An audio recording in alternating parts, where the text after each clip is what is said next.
সম্মানিত ভাই এবং বোনেরা, আজকের এই ভিডিওটিতে সবাইকে স্বাগতম জানাই। নতুন একটি ভিডিও আপনাদের সামনে নিয়ে এসেছি। যারা ব্রয়লার মুরগি, সোনালি মুরগি বা ফার্মি মুরগি পালন করছে তাদের জন্য এই ভিডিওটা খুবই উপকারিত হবে।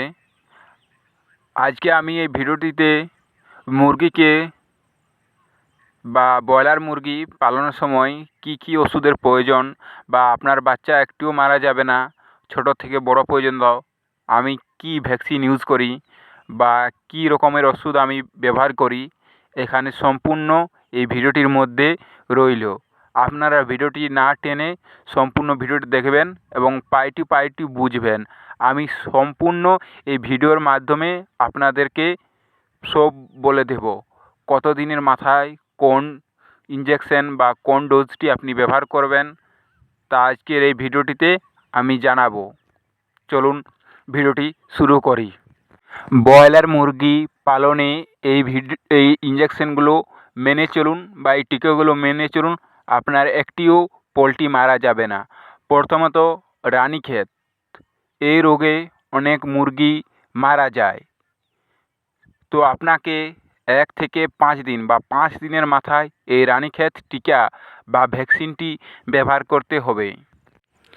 এই টিকাটি 5 দিনের মাথায় আপনাকে ব্যবহার করতে হবে এবং 10 দিনের মাথায় আপনাকে যে টিকাটি ব্যবহার করতে হবেন তা মুরগির রোগ প্রতিরোধ ক্ষমতা বজায় রাখে বা বৃদ্ধি করে। এই টিকাটি হলো গামবোরা টিকা, যা 10 দিনের মাথায় আপনাকে ব্যবহার করতে হবে।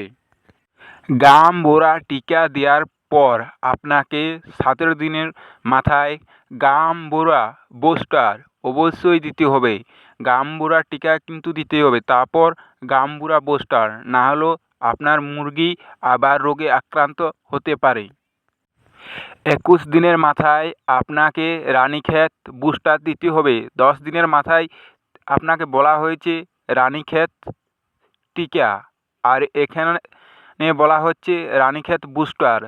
17 দিনের পর যেটা গামবোরা দেওয়ার পর 21 দিনের মাথায় আপনাকে রানীক্ষেত টিকা ভ্যাকসিনটি বা বুস্টারটি আপনাকে ব্যবহার করতে হবে। বুস্টার বাদ দিলে আপনার বিক্রির সময় প্রচুর পরিমাণে লস হতে পারেন। মুরগি যদি আপনার মারা যায়, সঠিক পরিচর্যা যদি না মুরগির হয়, বা আপনাকে যে আমি ভ্যাকসিনগুলো বা বুস্টার বা টিকাগুলো বললাম সেগুলো যদি আপনি ব্যবহার না করেন, ভাবেন যে আমার তো পোলট্রি আর কিছুদিন পরে উঠে যাবে, কিন্তু না, পোলট্রি ওঠার আগে আপনার ধরুন বড় একটা কোনো ক্ষতি হয়ে গেল। তাই যে টিকাগুলো আমি বললাম এই টিকাগুলো অবশ্যই দেওয়া উচিত। যদি আপনি সব ভ্যাকসিন বা সব টিকা দেন তাহলে আপনি নিশ্চিন্ত থাকুন, আপনার মুরগি মারা যাবে না বা কম ওজন হবে না।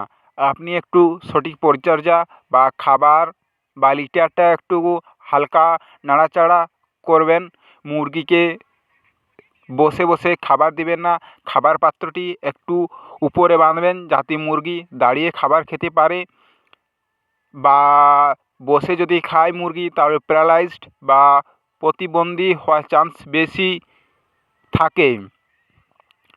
আপনি যদি এই ভ্যাকসিনগুলো সব সঠিক পরিমাণে ব্যবহার করেন তাহলে আপনার মুরগির ওজন অবশ্যই ঠিক থাকবে। প্রতিটি মুরগির ওজন 2.5 কিলোর উপরে বা 2.5 কিলো সাইজের হবে। অনেকেরই 2.5 কিলোর উপরে হয়। তো আপনি যদি নতুন খামারি হয়ে থাকেন তাহলে আপনার একটু সময় লাগবে 3 কিলো মুরগি আনার ক্ষেত্রে। তো প্রথমত আপনার 2.5 কিলো ওজন হবে। যদি 2.5 কিলো হয় তত আপনি লাভবান